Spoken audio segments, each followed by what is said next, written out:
Hola, ¿qué tal? Mi nombre es Héctor y yo voy a hablarles un poco acerca del dibujo técnico. Orígenes del dibujo técnico. Desde sus orígenes, el nombre ha tratado de comunicarse mediante grafismos o dibujos. Las primeras representaciones que conocemos son las pinturas rupestres. En ellas no solo se intentaba representar la realidad que los rodeaba, animales, astros, hasta el propio ser humano, etc., sino también sensaciones, como la alegría de las lanzas o la tensión de las cacerías. A lo largo de la historia, este ansia de comunicarse mediante dibujos ha evolucionado, dando lugar por un lado al dibujo artístico y por otro al dibujo técnico. Mientras el primero intenta comunicar ideas y sensaciones, basándose en la sugerencia y estimulando la imaginación del espectador, el dibujo técnico tiene como fin la representación de objetos lo más exactamente posible, en forma y dimensiones. Hoy en día se está produciendo una confluencia entre los objetivos del dibujo técnico y el dibujo artístico. Esto es consecuencia de la utilización de los ordenadores en el dibujo técnico. Con ellos se obtienen recreaciones virtuales en 3D, que si bien representan los objetivos de la verdadera magnitud y forma, también conllevan una fuente de carga de sugerencias para el espectador. El dibujo técnico en la era moderna. Es durante el Renacimiento, cuando las representaciones técnicas adquieren una verdadera madurez. Es el caso de los trabajadores del arquitecto Brunelleschi, los dibujos de Leonardo da Vinci y tantos otros. Pero no es hasta bien entrado en el siglo XIX cuando se produce un significativo avance en las representaciones técnicas. Uno de los grandes avances se debe al matemático francés Gaspard Monge, nacido en Bernaud, y estudió en las escuelas de Bernaud y Lyon, y en la escuela militar de Messières. A los 16 años fue nombrado profesor de física de Lyon, cargo que ejerció hasta 1765. 3 años más tarde fue profesor de matemáticas y en 1771 profesor de física en Messières. Contribuyó a fundar la Escuela Politécnica en 1794, en la que dio clases de geometría descriptiva durante más de 10 años. Es considerado el inventor de la geometría descriptiva. La geometría descriptiva es la que nos permite representar sobre una superficie bidimensional las superficies tridimensionales de los objetos. Hoy en día existen diferentes sistemas de representación que sirven a este fin, como la perspectiva cónica, el sistema de planos acotados, etc. Pero quizás el más importante es el sistema diédrico, que fue desarrollado por Monge en su primera publicación en 1799. Finalmente, cabe mencionar al francés Jean-Victor Poncelet. A él se le debe la introducción a la geometría del concepto de infinitivo, que ya había sido incluido en matemáticas. En la geometría de Poncelet, dos rectas o se cruzan o se cortan, pero no pueden ser paralelas, ya que se cortarían en el infinito. El desarrollo de esta nueva geometría, que él dominó proyectiva, lo plasmó en su obra Triade des proyectivos de figuras, en 1822. La última gran aportación al dibujo técnico que lo ha definido, tal y como hoy lo conocemos, ha sido la normalización. Podemos definirla como el conjunto de reglas y preceptos aplicados al diseño y fabricación de ciertos productos. Si bien las civilizaciones caldea y egipcia utilizaron este concepto para la fabricación de ladrillos y piedras, sometidos a unas dimensiones preestabilizadas. Es a finales del siglo XIX, en plena revolución industrial, cuando se empezó a aplicarle el concepto de norma en la representación de planos y fabricaciones de piezas. Pero fue durante la Primera Guerra Mundial, ante la necesidad de abastecer los ejércitos, reparar los armamentos, cuando la normalización adquiere su pulso definitivo, con la creación en Alemania en 1917 del Comité Alemán de la Normalización. Aplicaciones del dibujo técnico. El dibujo técnico busca la representación exacta de los objetos tridimensionales en un plano bidimensional con absoluta precisión.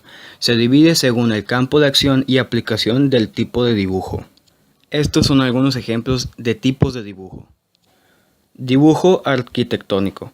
El dibujo arquitectónico abarca una gama de presentaciones gráficas con las cuales realizamos los planos para la construcción de edificios, casas, quintas, autopistas, iglesias, fábricas y puentes, entre otros.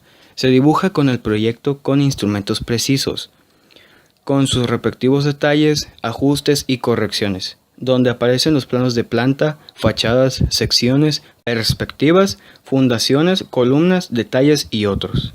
Dibujo mecánico. El dibujo mecánico se emplea en la representación de piezas o partes de máquinas, maquinarias, vehículos como grúas, motos, aviones, helicópteros y máquinas industriales. Los planos que representan un mecanismo simple o una máquina formada por un conjunto de piezas. Son llamados planos de conjunto y los que se representan en un solo elemento, plano de pieza. Los que representan un conjunto de piezas con las indicaciones gráficas para su colocación y armar un todo, son llamados planos de montaje.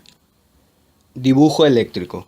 Este tipo de dibujo se refiere a la representación gráfica de instalaciones eléctricas en una industria, oficina o vivienda o cualquier estructura arquitectónica que requiera electricidad. Mediante la simbología correspondiente se presentan acomedidas, caja de contador, tablero principal, línea de circuitos, interruptores, tomacorrientes, salidas de lámparas, entre otros. Dibujo electrónico. Se representa los circuitos que dan funcionamiento preciso a diversos aparatos que en la actualidad constituyen un adelanto tecnológico como las computadoras, amplificadores, transmisores, relojes, televisores, radios y otros. Dibujo geológico. El dibujo geológico se emplea en geografía y en geología. En él se representan las diversas capas de la Tierra empleando una simbología y dar a conocer los minerales contenidos en cada capa. Se usa mucho en minería y en las exploraciones de yacimientos petroleros. Diferencia entre dibujo técnico y dibujo artístico.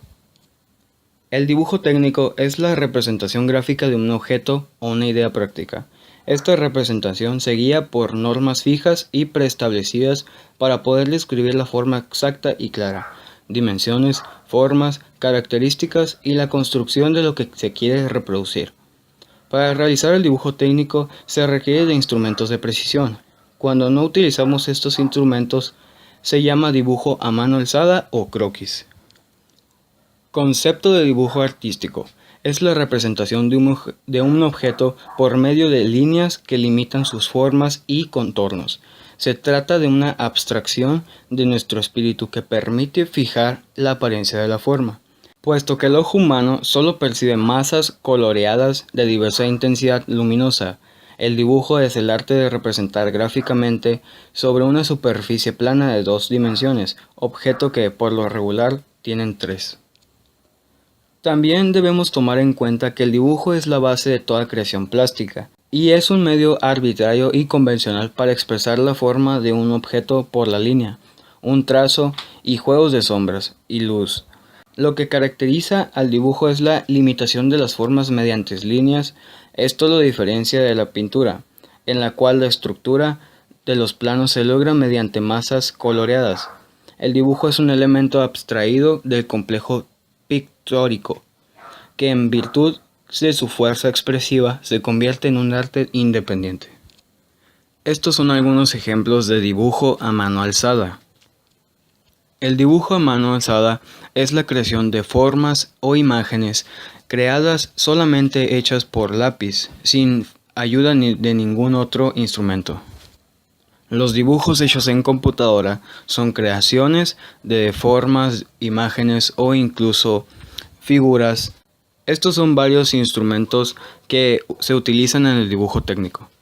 Reestirador. Mesa o tablero móvil que usan los dibujantes y arquitectos para estirar el papel. Goma de borrar. También llamada borrador, es un instrumento de mano cuya finalidad es eliminar los trazos generalmente de lápiz, aunque también se pueden ser de tinta o de marcador. Regla T. La regla T es un instrumento que se utiliza para dibujar con un juego de escuadras, las cuales se deslizan de un lado a otro y de arriba a abajo, transportando las líneas o ángulos. Su estructura es formada por una cabeza y un cuerpo, perpendiculares entre sí. Escuadras. Una escuadra es una plantilla con forma de triángulo isósceles que se utiliza en el dibujo técnico. Puede ser en diferentes tamaños y colores y tener biseles en los cantos que permitan ser usadas con rapidógrafo. Compás.